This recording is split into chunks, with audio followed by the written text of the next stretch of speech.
Hey rivals, welcome to Bax Attacks and our quest to 5,000. When you're trying to climb Mount Everest, there is a place before the top where you rest up and get ready for the final push. And we are heading to base camp today as we reach honor 4987, heading to 5,000.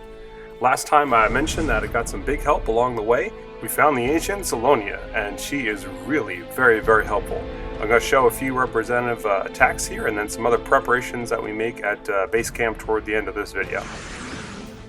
Alright, now with Zalonia, it is all about that first spell. The transfusion spell is so powerful it redistributes health points amongst the troops that is cast on. And so if you think that a couple of tanks have a lot of hit points left and a couple of your wardens, say, have very low health, at the end of the transfusion cast, everyone will have the same percentage health bar. So the total number of hit points for your army stays the same, but they get redistributed amongst your army. Now that makes the whole army very tough to kill. The only downside to using Zalonia is the freeze tower, especially ones that are on a double conduit. So if you come in from the side opposite the freeze, that's one helpful thing. The insanity tower is also something to look for. But the purple towers really don't have much impact at all when you're using Zalonia. The paladins won't be able to heal, but you'll still be able to use that transfusion spell. So you're able to keep the health of the units in good shape, even though they can't technically heal. So she's good on a variety of bases. I'm finding that using her and Forvel are a good combination on bases with a lot of freeze towers. I prefer Forvel, and on other bases, I prefer Zalonia. On this base, for example, you can see that the freeze tower is being upgraded. It's got an insanity tower, which is typically pretty dangerous, and it's got a flame bolt and a cursed touch tower as well. Alright, so almost always I come in from the side opposite the insanity tower right now, and so it's going to be a matter of funneling the troops into the center and then coming down from the south side there. She's, I think I have her up to level 11 right now, and so she doesn't have a lot of starting mana, so I need to get several mana points before she can cast that first spell. Once you get the first spell, they can typically last enough and kill enough buildings to just keep going with that. So once we get up to 5 mana, we will cast that first transfusion spell, get the dragon back in position,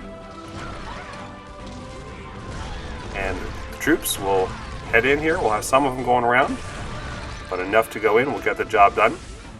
It's a pretty good radius on the transfusion spell, and so you can cast it and catch some units that are going both on the outside and the inside if you want to redistribute their health. And there's not a whole lot of anti-air on this base in the core of the base, so even if the units all get confused and kill each other by the insanity tower, I'm pretty sure the dragon's going to be able to take that out anyway. Also, some of the units up front on the right may be able to distract there. Alright, so really it's no different in finishing up the base. I still tend to like spamming the first spell. I'll sometimes use the third one, which adds a good amount of healing to the units if they're all very low in hit points. They will then lose health at, I think it's 2% per second, something like that, for the rest of the battle. But that tends to be not an issue. The battle tends to be over by the time you're casting that spell. The second one is situationally useful. That is a death ward, and it doesn't allow your troops to die for several seconds. It's not a really long spell, and they can go down to 0 hit points, so as soon as the spell wears off, they're not going to last. So that can be helpful once in a while, and they get a lifesteal, but that's a pretty small percentage. So I tend to use the first spell very heavily with Zalonia, use the third one typically after I've beat the base. Alright, so this is another example of a good base to attack with her. You've got mostly the Cursed Tower, and the Freeze Tower is way out of position, and the Stronghold is offset. So as long as we can funnel the troops and make them go in and not around, this base should be pretty easy to knock out. Alright, so I think at the end of the last video we were around 4940, and up here we're in the 4980s, so able to get some very nice long streaks using the combination of Zalonia and Forvel as my two ancients. So for a Stronghold 11, that's pretty good, and I'm pretty confident now that we're going to be able to get up to the arena pretty soon.